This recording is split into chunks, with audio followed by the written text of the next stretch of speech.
Okay, so this is basically what Profit Protector Pro looks like, well, the inventory page anyway, and I just wanted to talk to you about setting a minimum and maximum price on your items.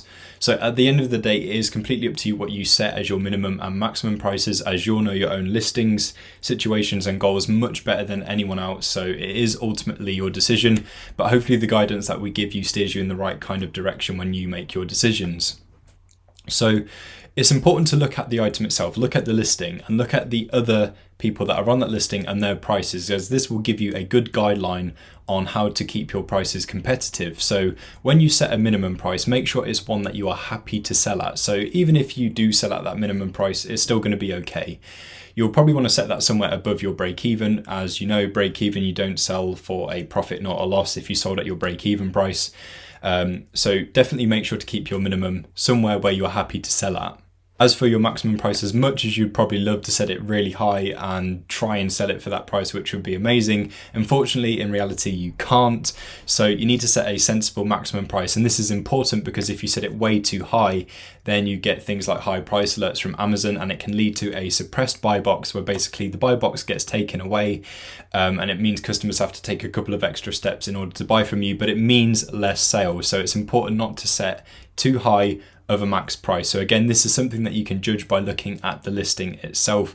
So basically set sensible parameters, and that doesn't just apply for Profit Protector Pro, that applies for anywhere where you'd set a minimum and a maximum price, whether it's another repricer or on Amazon itself if you use the Amazon repricer. But within Profit Protector Pro, you can enter the minimum and maximum prices in a couple of different ways. So you can do it individually one by one, so you can just go onto the item itself, enter that in, so 22.50 for example, and make sure that you save those changes. And once you've set a minimum price, a maximum price and a strategy, you can then toggle the item to on, and then it will be actively repricing the item because it has the parameters there to reprice between. So you can do it manually one at a time, or you can set rules. So one of the perks to Profit Protector Pro is you can get it to calculate your minimum and maximum prices for you based on rules that you set. So if you come over here and Minimax Automation, so here you can set different rules for different marketplaces, and so you will see it here, my minimum prices will be calculated with, and you can choose whether it bases itself off of the buy box price, the break even or the ROI, and then you can plus or minus a certain percentage, and you can either have it as no further conditions, or you can have and at least, and then there's the option of or at least.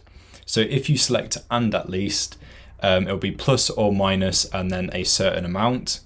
And if you have or at least, it's plus or minus a certain amount. With and at least, it has to meet both of these rules, so it will use both of them when it calculates your minimum prices. If you select or at least, it will do one or the other based on which one it either can do or which one is best to do, depending on the item and the situation. So you would set all of that up there. It's exactly the same for the maximum prices, so you've got the same option. So you can set up different rules for different marketplaces, and you can use the automate buttons in Profit Protector Pro for it to calculate the minimum and maximum prices for you. You can apply the rules to all of your inventory, or if you come back, you can do it one at a time, or you can automate both using this button here. There's lots of different perks of setting up the rules, and it saves you time. So that's another way to do it, and the final way to do it is by using the bulk inventory feature within the software. So if we come over here, you can download your inventory into a CSV spreadsheet. So let me just show you that. And as you can see, your inventory has downloaded into this spreadsheet format, which makes it nice and easy to quickly flick through and amend the min and max prices as needs be. Make sure that you keep it in this format, save it, and then you are able to upload it to Profit Protector Pro and it will apply those changes. So there's 3 different ways to enter in your minimum and maximum prices. So going back to earlier, just make sure that you set sensible parameters basically. At the end of the day, it is your decision. So assess the listing, see what you'd be happy with in terms of a minimum and maximum price and go from there. Hopefully that helps.